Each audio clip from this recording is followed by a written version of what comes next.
Capítulo 1. Na toca do coelho. Alice estava começando a se cansar de ficar ali sentada, ao lado da irmã, no barranco, e não ter nada que fazer.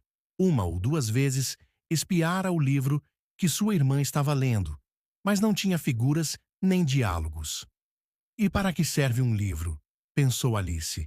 Sem figuras nem diálogos. Assim, meditava com seus botões, tanto quanto podia, porque o calor aquele dia era tal que ela se sentia sonolenta e entorpecida. Se o prazer de fazer uma guirlanda de margaridas valeria o esforço de levantar-se e colher as margaridas, quando de repente um coelho branco com olhos rosados passou correndo perto dela. Não havia nada de tão notável nisso.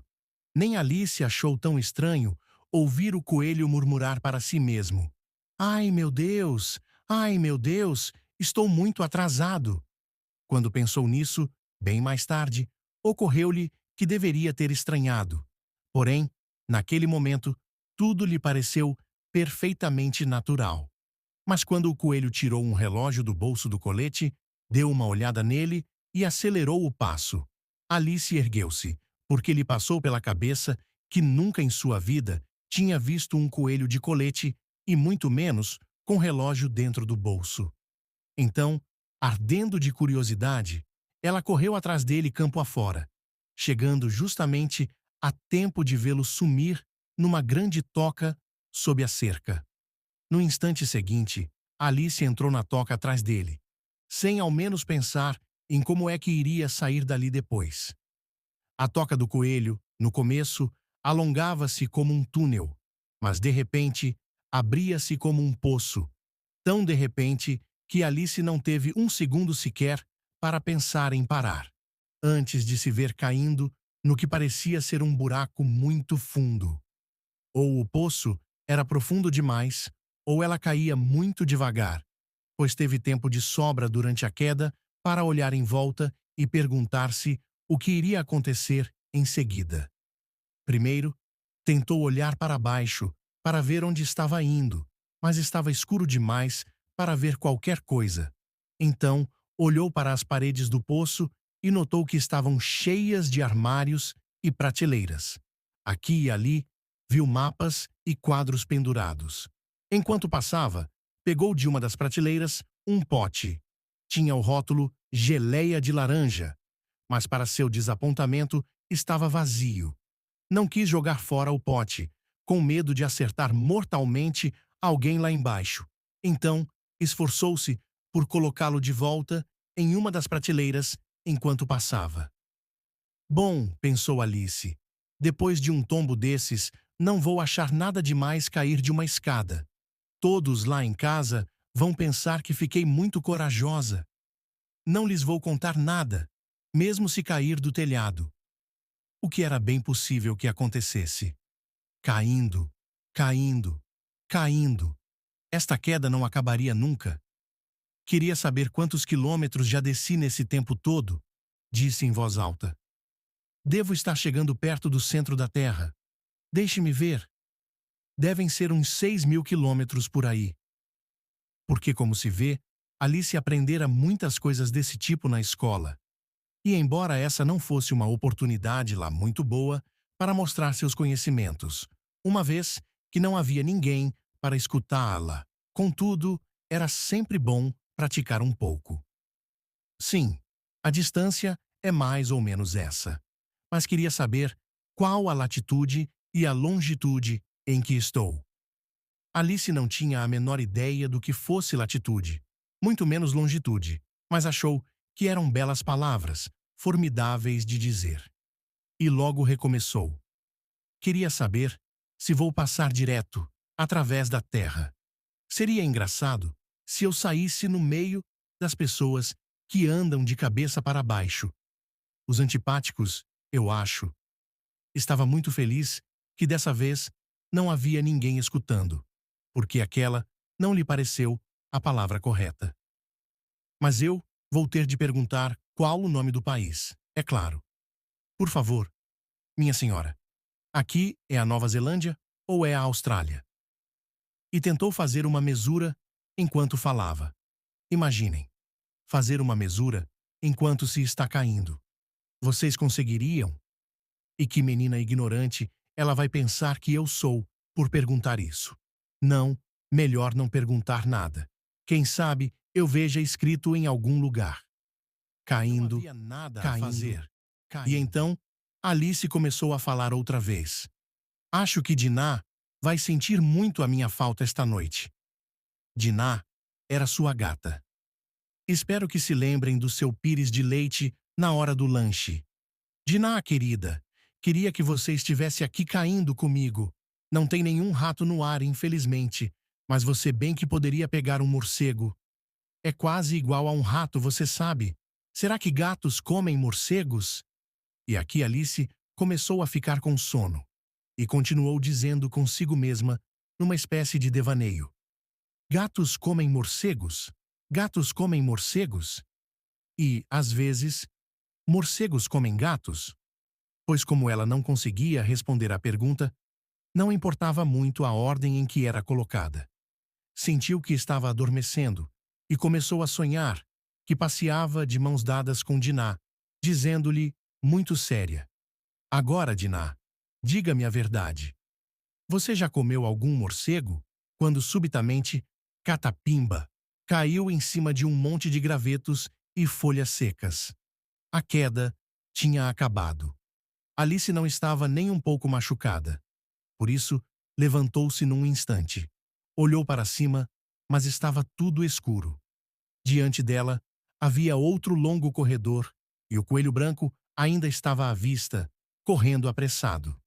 Não havia tempo a perder. Alice foi atrás dele como um raio, a tempo de ouvi-lo dizer, ao dobrar uma esquina: ai, minhas orelhas e meus bigodes, como está ficando tarde! Estava bem perto dele quando fez a curva, mas o coelho desaparecera.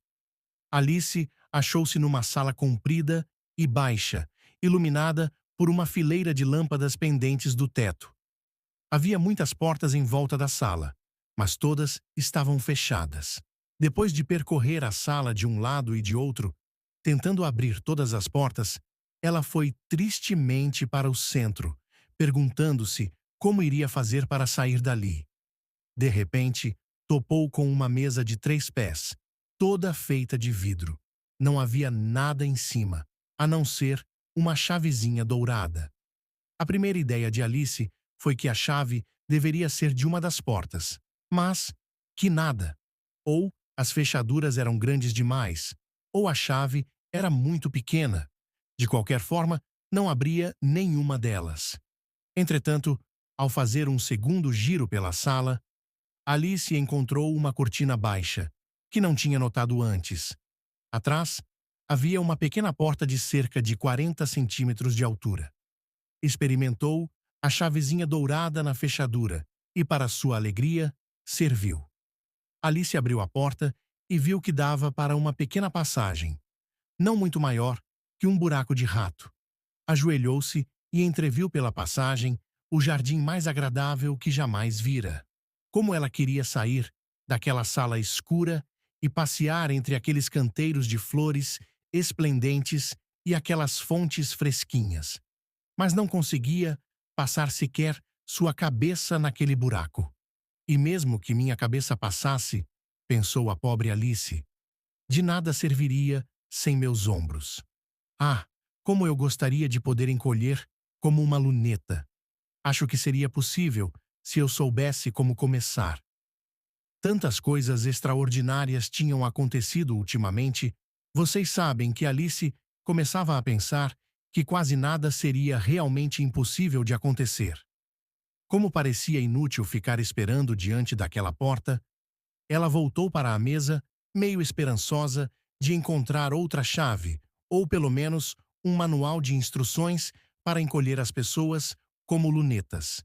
Dessa vez, encontrou uma pequena garrafa, que certamente não estava aqui antes, disse Alice. Presa ao gargalo, havia uma etiqueta de papel com as seguintes palavras: beba-me, lindamente impressas em letras grandes. Era fácil demais dizer beba-me, mas a inteligente pequena Alice não iria fazer isso assim, com tanta pressa? Não, disse ela. Vou olhar primeiro e ver se não está marcado veneno. Pois ela já lera tantas histórias de crianças que tinham acabado queimadas ou comidas por animais ferozes ou outras coisas desagradáveis, tudo porque não se lembravam das regras mais simples que pessoas amigas lhes tinham ensinado, tais como um atiçador em brasa, quando segurado por muito tempo, queima a mão. Quando se corta o dedo muito profundamente com uma faca, em geral sangra, e ela nunca se esquecera de que quando se bebe de uma garrafa marcada veneno, é quase certo que mais cedo ou mais tarde vai fazer mal. No entanto, naquela garrafa não estava marcado veneno, e assim Alice aventurou-se a dar um gole. Como achou muito gostoso, tinha de fato um sabor misto de torta de cereja, pudim de leite, abacaxi, peru assado, caramelo puxa-puxa e torradas quentes com manteiga. Em pouco tempo, já tinha bebido tudo. Que sensação estranha! Exclamou Alice. Devo estar encolhendo como uma luneta. E de fato estava. Tinha agora, não mais, que 30 centímetros de altura. Seu rosto iluminou-se ao pensar que atingira o tamanho certo para passar pela pequena porta que Antes dava de mais naquele nada, belo jardim. Ela esperou alguns minutos para ver se diminuiria ainda mais. Ficou um pouco nervosa com isso, porque precisa ter um fim, não é? Disse Alice a si mesma. Senão, acabarei como uma vela. O que seria eu então? E tentou imaginar como pareceria a chama de uma vela depois que a vela acabasse. Mas não se lembrava de ter visto alguma vez na vida coisa semelhante. Depois de esperar um pouco, vendo que nada mais acontecia, decidiu ir de uma vez por todas ao jardim. Mas, que azar da pobre Alice! Quando chegou à porta, lembrou que tinha esquecido a chavezinha dourada, e ao voltar à mesa para apanhá-la, constatou que seria impossível alcançá-la. Podia vê-la muito bem através do vidro e tentou de tudo para escalar uma das pernas da mesa, mas era muito escorregadia. Quando se cansou de tentar, a pobrezinha sentou-se e chorou. Vamos, de que serve chorar assim? Disse Alice a si mesma, asperamente. Aconselho você a parar com isso agora mesmo. Ela geralmente dava conselhos muito bons a si própria, embora raramente os seguisse, e às vezes se repreendia tão severamente que seus olhos se enchiam de lágrimas. Lembrou-se que, uma vez, tentara dar um puxão nas próprias orelhas por ter trapaceado numa partida de croquet que jogava contra si mesma, pois esta menina curiosa adorava fingir que era duas pessoas. Mas de nada serve agora, pensou a pobre Alice, fingir que sou duas pessoas, porque tudo o que sobrou de mim mesma é pouco até para ser uma só pessoa respeitável. Logo, seus olhos deram com uma caixinha de vidro que estava embaixo da mesa. Alice abriu-a e encontrou um pequenino bolo, com as palavras "Coma-me", lindamente escritas sobre ele com groselha. Bom, vou comê-lo, falou Alice. E se me fizer crescer de novo, poderei alcançar a chave. Se me fizer diminuir ainda mais, poderei passar debaixo da porta. De qualquer maneira, chegarei ao jardim, e pouco importa o que acontecer. Comeu um pedacinho e disse a si mesma, ansiosamente: E agora? E agora? Enquanto apertava a mão no alto da cabeça para sentir se estava crescendo ou diminuindo. E qual não foi sua surpresa ao descobrir que ficara do mesmo tamanho? Para dizer a verdade, isso é o que geralmente acontece quando se come um bolo. Mas Alice estava tão acostumada a só esperar por coisas extraordinárias, que então lhe parecia muito tolo e tedioso que a vida continuasse de modo comum. Assim, ela se pôs à obra e logo acabou todo o bolo.